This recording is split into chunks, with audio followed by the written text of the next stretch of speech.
Hi there, this is Tim Mucci, one of the co-creators of Roommate from Hell. This is Nick Douglas, one of the other co-creators. And Levi Sharpe here, a sound designer, some might say a third creator.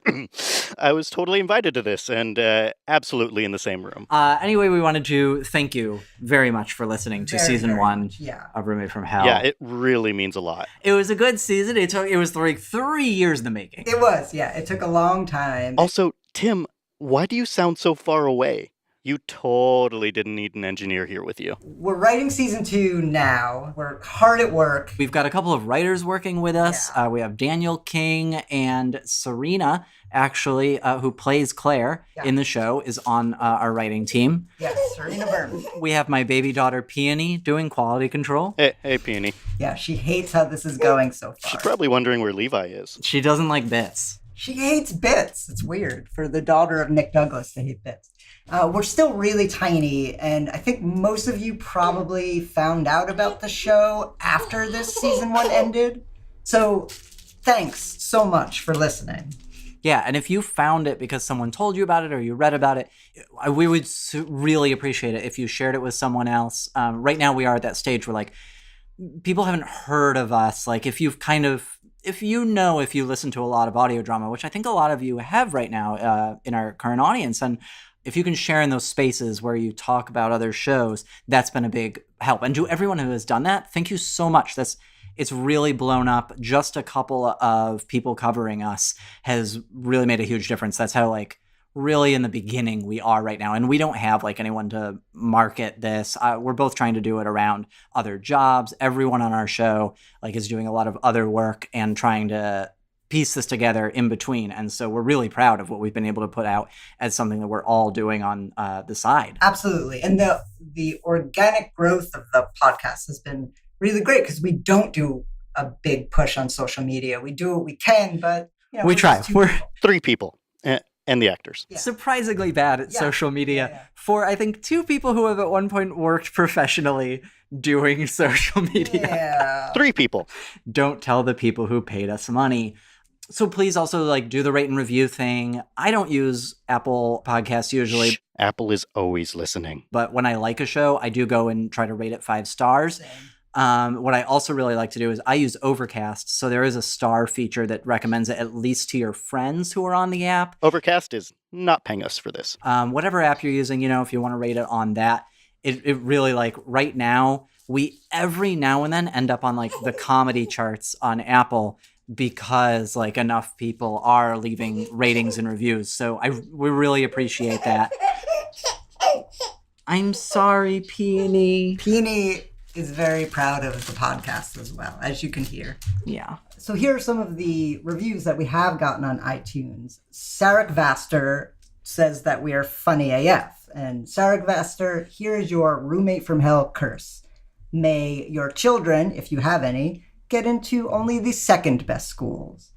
Another one that's pretty good is Christy Me. She calls our podcast fun and refreshing.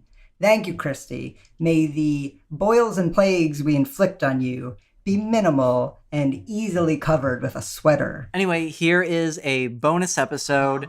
You're going to hear Surgat. Yeah. Welcome to the bar, McFamins. It's like you're actually there on Roommate from Hell. Nick, I got this. It's like you're actually there on Roommate from Hell.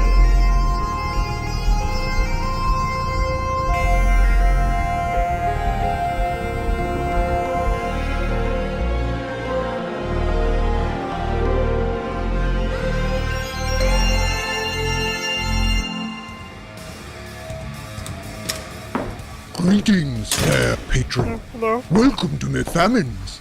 You may summon me by uttering the name Surgat, minor demon, opener of locks, and humble tender of the bar at your service. Okay. Draft specials are writ upon the board of chalk, and it would behoove you to understand that with every 3 beers comes a free shot. Oh. Please seat yourself anywhere. Or if you would like to join my friend and I here at the bar, feel welcome. He appears prone, but let me assure you that his listening skills are unparalleled. Are you I think I'm gonna go. Fool! Another who likely mistook us for Tully Fuckigans. You'll find no popped corn and Jenga games here. But I despise a quiet shift. It causes me to crave mayhem and thirst for havoc. If I am bound by the laws of hell to spend my hours tending bar in the mortal realm, at least let them be exciting hours. This grim hovel pales to the blasphemous delights of Hades. Torture, sadism, and fornication must all be consented upon here. In hell, such revelries are mere orientation. Of course, the pecking order there does become tiresome. There are only so many centuries you can spend accepting the shit of your demonic superiors. And I mean that quite literally. Naimam is wise to keep me bound. Shall I tell you of the charnel delights my unholy spirit would visit upon Slope Hill were I not stuck here? Ah, cherished patron, you have before you an empty glass. Allow me to fix you up a signature cocktail. Are you perhaps an ouzo man? I have named this concoction St. Sebastian's Prick.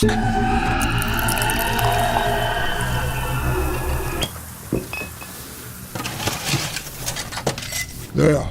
If you lift your head from the bar top, you'll see how... If you'll just lift it up, you can see how vibrant the colors... You just look... Surgat, do not harm the patrons. Aye, Naimam, aye. Would you mind, kind sir, if I just took a sip? Someone must appreciate this craftsmanship. Ah, delicious. Yes, I have been commanded to abstain from diabolic merriment, but I find pleasures where I may. Why, 1 week ago, either through poor planning, bad luck, or the cursed map I made, a bachelorette party ended up here. Asmodeus himself would blush in retelling of the wild ribaldry perpetrated that night. Yea, but through the bacchanalia, the bride, urged to truth by copious amounts of alcohol, remitted unto me the secret behind the anxious beating of her heart. A beat, she confessed, which quickened in fear at the thought of eternal monogamy. Playing the role of the wise bartender, I erased her fears in a deluge of shots and kind words, and by night's end I was invited to her bridal brunch, an occasion which I gleefully ghosted. I can still taste Mackenzie's fleeting disappointment. Of course, since I am commanded to remain within the bar, I could not go even if I wanted to. Oh, but I reserve a particularly petty tactic against those who tip poorly. I loudly distribute complimentary peanuts to all in the establishment, clearly branding the outcast a social pariah akin to a leper. It is my hope that one day I can stoke an outburst of wild rage. But thus far none have noticed. A half-hearted attempt in truth. Naimam does not allow me to keep my tips anyway. Not since she discovered my attempts to buy live ammunition off of the dark World Wide Web.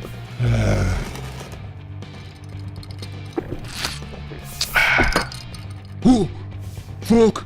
Pardon, in my loquaciousness I seem to have quaffed the entirety of your cocktail. Allow me to mix you another. This one's called Your Mother's Tits, and it has a surprisingly sweet aftertaste.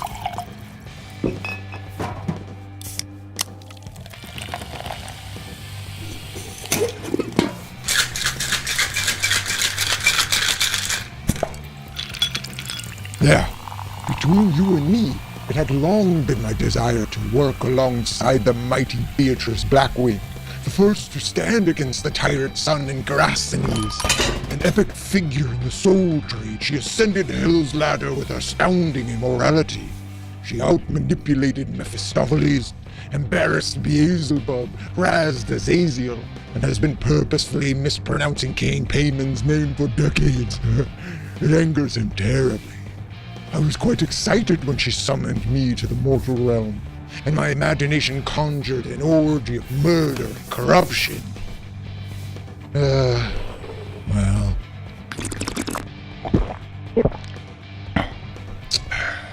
but I am not one to dwell. This is certainly better than cleaning the eyeballs out of Belial's jizz pit. Still, I have never understood the obsession Beatrice and Lucifer have with humanity. Your best attempt to stave off extinctions are imaginary codes of conduct. And you can't even agree on one! Say what you will about hell, but being pinned to the wheel of pain by a cold iron rod imbues the rules with a certain clarity. You haven't even tasted the drink I made for you. Shall I make you another? I can whip up a 3 Mile Island iced tea. What? Have you been dead this whole time? I knew I liked you for a reason. Come on, let's get your wallet so I can toss your body in the trash.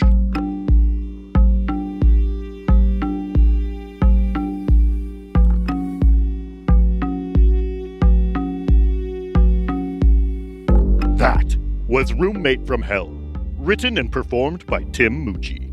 Editing, sound design, and mixing by Levi Sharpe. Theme song by Jason Oberholtzer. Outro theme by Sibs. Follow us on Instagram and Twitter @EvilSitcom. Please rate and subscribe. Do as I say, and don't ask why.